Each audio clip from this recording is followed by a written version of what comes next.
the weather has been kind to Aintree. It's been swirling all around it, but not dumping its load here at all.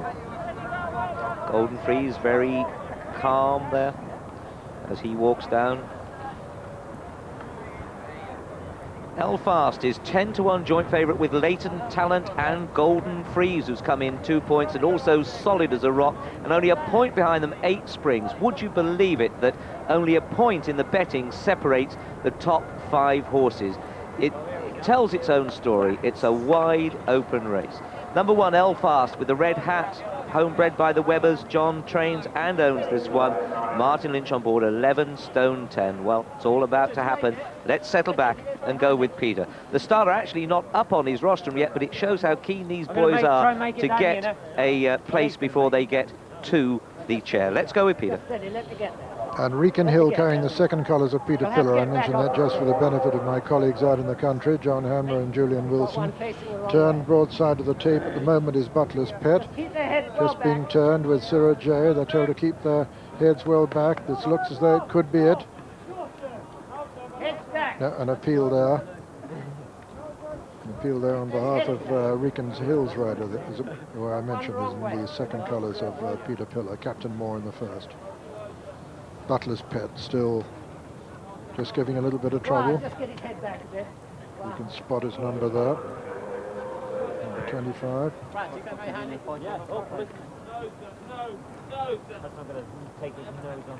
Several more appeals. This looks like it. Yes, they're away. And racing towards the first of the 18 fences. And as they do so, Solid as a Rock is right up there towards the near side with the Antarctic. Sirrah J in the centre of the course.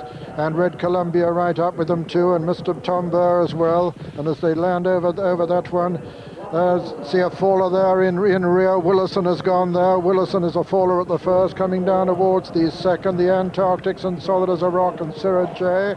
And just in behind them, Bishop's Hall. Folk Dance made a bad mistake, but they're all safely over the second and racing now towards the chair with the grey over on the far side, the Antarctics with the white-faced Solid as a Rock.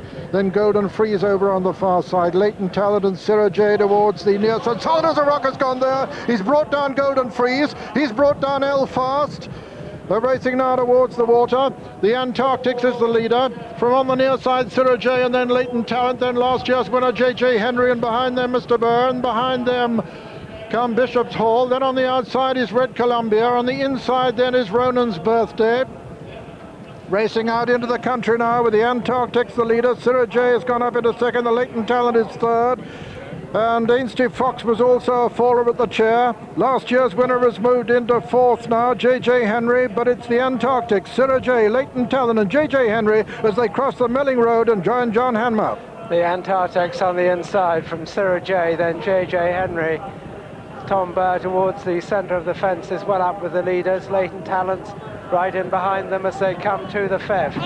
The Antarctics on the inside took it just in the lead from Sirrah J. J.J. Henry, then Tom Burr, Latent Talent. They're all over that safely. 8 Springs is close up as they come to fence number 6. The Antarctics and Sirrah J, and Latent Talent has gone there.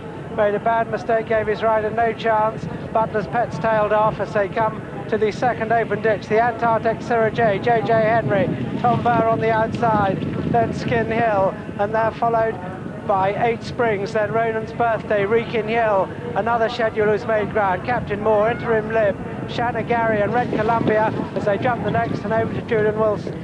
Tom Burr just the leader over that one. Last year's winner J.J. Henry. Anthea Thurl there in the centre. On the stand side or on the road side is the grade. The Antarctics, last year's runner-up, as they jumped the one before Beaches. And J.J. Henry rose first from the Antarctics and Tom Burr. Sirrah J's just lost a little bit of ground, and creeping up on the inside is Peter Scudamore on 8 Springs as they race down to Beaches. Coming to Beaches, it's Anthea Thurl on J.J. Henry, rises with the Antarctics, last year's first and second, and J.J. Henry's down, and Tom Burr is down. Those are the 2 fallers at Beaches as they race down to the 11th fence. And Folk Dance is also a faller at Beaches as the Antarctics jumps the 11th, clear from 8 Springs in second. Moving up on the outside is another schedule on the outside of Sirrah J. Right on the inside there is Interim Lib as they run down towards the canal turn with the Antarctics the leader. Another schedule on the outside of Sirrah J. Interim Libs goes the shortest way. 8 Springs right there. Ronan's Birthday's there on the inside, but it's the Antarctics who leads from Interim Lib and 8 Springs. Then another schedule on the outside of Sirrah J, then Ronan's Birthday and Captain Moore and Wrekin Hill behind that and Strong Gold, then Blue Dart, and behind Blue Dart is Skin Hill as we rejoin John Hammer. And Shanagari went at the one before. 5 from home. The Antarctics led over it from Interim Lib, 8 Springs, another schedule. Then Captain Moore, Sirrah J, Wrekin Hill, Ronan's Birthday. Then Strong Gold as they come to the last ditch, 4 out. And the Antarctics from 8 Springs, Interim Lib, then another schedule. They're followed by Captain Moore, Wrekin Hill, then Sirrah J, Strong Gold, Ronan's Birthday, and Skin Hill and Blue Dart, and Arctic Teal as they jump the third last. The Antarctics from Interim Lib and 8 Springs, then another schedule, Captain Moore, Wrekin Hill, Strong Gold, Sirrah J, Ronan's Birthday, Skin Hill, Blue Dart, Arctic Teal, Bishop's Hall, then Red Columbia, and finally is Technics as they go across the Melling Road with 2 to jump. It's the Antarctics in the lead from Captain Moore and Interim Lib, and over to Peter O'Sullivan. They've got 6 furlongs to run and 2 fences left to jump in the John Hughes Memorial, and it's the Grey Antarctics in the lead from Captain Moore in second. Then comes Interim Lib, just in behind them 8 Springs. Making a little bit of ground from the rear is Wrekin Hill. They come down towards the second last fence now. The Antarctics, the leader. The Antarctics from Captain Moore. Then comes Interim Lib in third place. The Antarctics lands in the lead from Captain Moore, then Interim Lib, and then comes 8 Springs in fourth place. They're racing down now towards the final fence in the John Hughes Memorial Trophy. The Antarctics being pressed all the time by Captain Moore. The Antarctics on the far side, Captain Moore on the near side. The Antarctics by 2 lengths from Captain Moore, then comes Interim Lib, and then 8 Springs racing now towards the elbow. Still the Antarctics from Captain Moore as they race now into the closing stages of the John Hughes Memorial. The Antarctics being chased all the time by Captain Moore. The Antarctics from Captain Moore as they race towards the line. The Antarctics looks as though he's going to hold them all as they race to the line. The Antarctics with Captain Moore putting in a tremendous run as they come to the line. The Antarctics and Captain Moore. The Antarctics wins it from Captain Moore. Strong Gold runs on to be third, just ahead of Interim Lib, and then came Wrekin Hill. Behind Interim Lib was 8 Springs, and then came Sirrah J, and behind him came Ronan's Birthday, and then Bishop's Hall and Red Columbia, and behind him another schedule. And so the result of the 1992 John Hughes Memorial Trophy is first, number 23, the Antarctics, owned by the Edinburgh Woolen Mill Limited, trained by Gordon Richards and ridden by Richard Dunwoody. Second was number 8, Captain Moore, owned by Mr. Peter Pillow, trained by Arthur Stevenson and ridden by Chris Grant. And third was number 11, Strong Gold, owned by Mrs. Shirley Robbins, trained by Mrs. Jenny Pitman and ridden by Michael Bowlby. Fourth was number 16, Interim Lib. So a dramatic success for the Antarctics, last year's runner-up in the race. A brilliant ride by Richard Dunwoody. A triumph for the Gordon Richards stable. Richard, of course, rides Brown Windsor in Saturday's Grand National. The Antarctics the winner. Captain Moore second. Strong Gold third. And Interim Lib fourth. Well, we'll be back with the aftermath and indeed the 4:20 race on BBC Two at 4 o'clock. In the meanwhile, it's goodbye on BBC One. So, down at the start, Bill, and they were all very keen here to go. There was no question about anybody hanging about, was there? They all lined up ready to go and bounced out the gate. Richard Dunwoody on the winner there, right on the very inside. Upsides him is solid as a rock, Graham Bradley. Elfast next to him. They all wanted to be right up and get to view of these fences. I think they wanted to get a good look before they got to the chair, but the one fall we had here is Willow Sun in the light colours towards the rear, and Vince Smith, I'm afraid, going out the side door. The horse didn't actually make much of a mistake. I'm afraid he jumped so big, he jumped him right up out of the saddle. But they are, you've got to get a bit of practice, and that's where to get it. Now, coming into the second on the grey on the inside, the Antarctic, solid as a rock, who is right next to him, and this is the one who at the next fence causes the debacle there, where 4 of them go. But so watch this horse with a white face now, on the left of the grey horse, because this is where 4 of them were wiped out of the race. Solid as a rock. Golden Freeze right behind him. You can see Golden Freeze pulling, settled nicely, and watch now, they meet it. The grey horse pricks his ears, meets it spot on, but Solid as a rock puts the brakes on. He really did buckle out, didn't he? Stuck his toes in, slid the last bit and had no chance to get a decent jump at it. And unfortunately, Golden Freeze was right behind him. Also, Ainsley Fox and Elfast went here. Look, oh, yes, he sends his Brad right out of the way. Golden Freeze had nowhere to go at all. Elfast and Ainsley Fox also riderless as they went on towards the water. I always think this is a nice spectacle here, the water jump. It's right in front of the stands, but this old grey horse pricks his ears all the way around. Sirrah J and Adrian Maguire having his first ride in the red and white there, and plenty of runners in still, but several of the fancies already out. Yes, and now they go out away down to what would be the first fence of the National on Saturday. That comes as the 5th for them.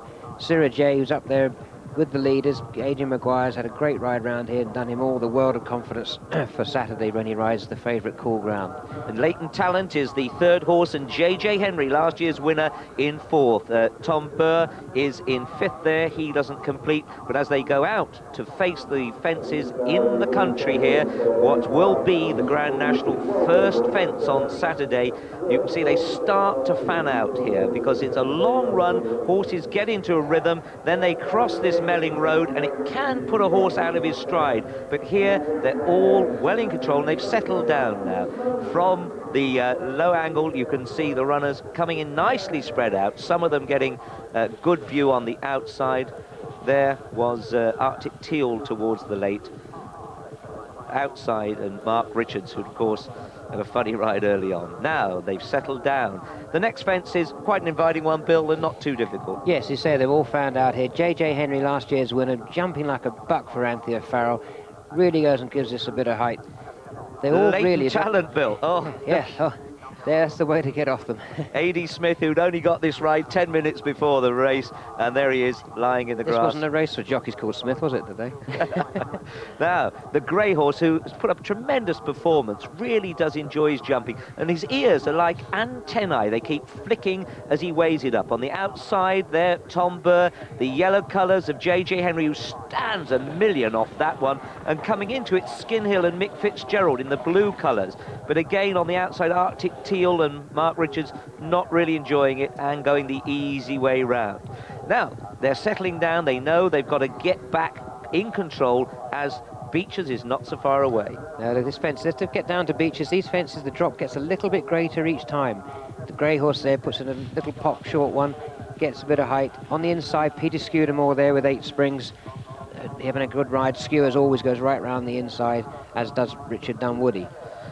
Yes, you can see that JJ is pulling, he's jumped well, but I'm afraid Beeches takes its toll on him here. And in fact, both this horse and Tom Burr, a similar sort of falls, really. It's one of those jumps where they over jump, and that's good. That's just eyeing them up for Beeches itself. Just coming in the spots into view there is Peter Scudamore on 8 springs. He's had a good ride, and we can see tucked in behind him Skinhill. Ronan's Birthday is going right down the inner, Philip Hobbs' horse. Yeah, Chris Moore going right up on Hughes in. He's not shy. Now they're coming down to Beeches. JJ Henry and the Antarctics are in the middle of the course. He doesn't jump it badly at all, JJ Henry. Just puts in a little short one. We just see here now. Doesn't make any real mistake at the fence, but there just keeps going down to the ground, and gravity wins. Tom Burr actually unshipped his rider, though he did make a pretty bad mistake in doing so. Yes, he won't be the last one. And Folk Dance falls, a proper fall there. I mean, nothing interfered with him. He just didn't get high enough. Let's look at Beeches from a different angle. As JJ Henry's nose hits the ground there, his legs knuckle under him. He's just not able quite to get up in time to save Anthea. But on the inside, I tell you, Chris Moore made a marvellous recovery on Ronan's Birthday. But there, well, poor old Folk Dance and Tony Charlton, do really turn over. Now the smallest fence on the course, but it's caused some trouble in the past. Funny old fence. I think horses after the Beeches just take this a little bit more cautiously. They're not too sure what's going to be the other side. You can blame them. No, and that is quite a good angle. It shows you what a turn this is. A lot of people don't imagine that there's quite a turn, but it does set them up for the canal turn, the next one. Those of you who read the Sporting Life yesterday will have seen the April Fool's joke where they said that they were going to omit the canal turn because there were some spruce warblers nesting in it. Well, there's nothing nesting in it now as two horses loom up on the outside of Richard Dunwoody on the grey. But he cuts across, he's able to take his own path, goes right for the inside and really superb. One of the loose horses, I think it was Ainsley Fox, turns around, he's had enough by then. It's not extraordinarily large jump that that horse put in at the canal turn. If there'd been any birds in there, he wouldn't have disturbed them one bit. No, a lot of the jockeys back in the weighing room now trying to see what happened to them, and they'll see in a minute. The action is far from over. Now the grey horse, who's jumped for fun, got in slightly close there, but coming into the picture is Johnny Bradburn now, the oldest rider in this race, in the yellow and red colours there on interim lib, riding for his wife. Then we've got 8 Springs and Skew on the middle, and on the far outside another schedule, Graham McCourt creeping up on Mrs. Gary Black's horse, trained by Charlie Brooks, who pulled up in his last run but finding some form. Look at the grey, that is a thrill. Really is. I don't think since Uncle Bing won round here and John Franken put up such a fantastic exhibition of how to ride round Aintree, I've ever seen a jockey ride as well as Richard Dunwoody's ridden this horse. It's absolutely picture to watch. It is amazing though, Billy, as this horse, like Red Rum, is eyeing his fences as well as Richard is getting his paces. The horse is actually changing his stride and trying to get himself right. Big ditch there. Skew jumps it well there on 8 Springs in the spots. And we can see for the first time Captain Moore in the yellow with the blue hat, Peter Pillar's first colours, starting to creep into the action. And just at the back there, Strong Gold, who runs on very well to be third. He's quite a way off them here. It makes up quite a bit of ground. Chris Grant, though, trying to get Captain Moore up into the picture. But look at this grey horse. He really is a canny thing, isn't he? His ears are cocked there. He's not missing anything. And we'll see a little later on how canny he is, indeed. If you just look back behind Captain Moore's stable companion, Wrekin Hill, in the red hat and the yellow colours, on the wide outside on the left, you can see Adrian Maguire, who's having his first taste of these fences. He's been up there to start with. He's nursing Sarah J round now, and I should think he's delighted with this prep race. So, they're turning for home. Those up in the van know that it's getting serious. The grey horse, those ears pricked, and we'll see when he gets to the finish. He almost pulls himself up, but that's to come yet. The challenge is coming from Captain Moore and Chris Grant, who's got the horse running well. Skew and 8 Springs starting to niggle now. He'd look to be going well, about 4 out. Johnny Bradburn in the red and yellow, he's had the ride of his lifetime. And Strong Gold, who's been creeping quietly, actually still got a fair bit to do, and surprised me he ran on to finish third. But yet again, the Antarctics up in front, he knows what he's doing. You'd almost think he's so genuine, but you'd almost think he wants blinkers, Bill. You'd almost think he's so genuine. I think Richard knew how much he had. This horse, though, has been making all the running and doing all the donkey work. The actual fact hasn't been doing a tap in front to stay. His ears are cocked.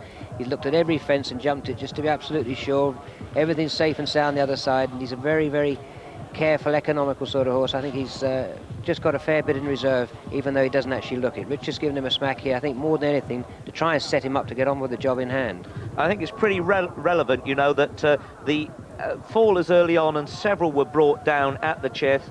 Well, those that survived have jumped around the rest of the course pretty well. Beach has claimed a couple, and the 6th, of course, Latent Talent. But on the whole, once they settled down to race, they've done well. So they've got the drive now with the grey horse, who looks to have it well sewn up. Interim Lib just starting to weaken in third. And Skew, on 8 Springs, he just drifted over towards the left a bit there, but he looks as if he might run on to be third. Now, at this stage, you'd bet anything the grey horse. But once he hits this straight, he can see what's in front of him, and he gets towards the finish, you'll definitely see him prick his ears. Look, he's looking and saying, oh my golly, what's happening here? He must give Richard heart failure here. He wants another fence is what he really wants, to get his mind back on the job in hand. Chris Grant, unfortunately, Chris must have spent more seconds over the national course than nearly any jockey. Gets almost up to his girth and must be really think he's going to get there. But as soon as this horse hears the other one coming, he just keeps his head going. He's always going to win it, but he's only going to win it in his own time. And of course, you can always feel another horse coming. They tense and they start to come out. Let's have another look at half of the run in here. It's 494 yards long. On the outside, Strong Gold, who's under strong driving from Michael Welby, runs on well to take a very valuable third prize here of £2.5 grand. The grey horse, you'll see him prick his ears. Is he looking at the red bibs, do you wonder, of the people from working for the course here? He looks at something. Richard's really had to get stuck into him here, and he keeps doing it for him. As I say, there's nothing ungenuine about the horse. He just cocked his ears and I went and have a look and make sure everything was all right. Yes. Well, Skinhill comes home 5th, but in the end, last year's 2nd, the grey horse comes good to win the John Hughes Memorial Trophy Chase. It might be a bad day for the bookmakers in Penrith. The Antarctic's the winner, 33 to 1. Second, Captain Moore, 16 to 1. Third, Strong Gold, 14 to 1. Interim Lip was 4th at 25 to 1. That completes a 101 to 1 double for Richard Dunwoody. It puts him clear in the race for the Ritz Club Challenge Trophy, which goes to the top rider at the meeting. And here he is talking to Jonathan Powell. Yes, Richard, you're still a bit breathless after that. It was pretty tight at the end. Yes, it was. He's given me the horse is giving me a great ride. I watched the tape yesterday of Neil going round on him. The colours of Freddie Barr has quite a few horses with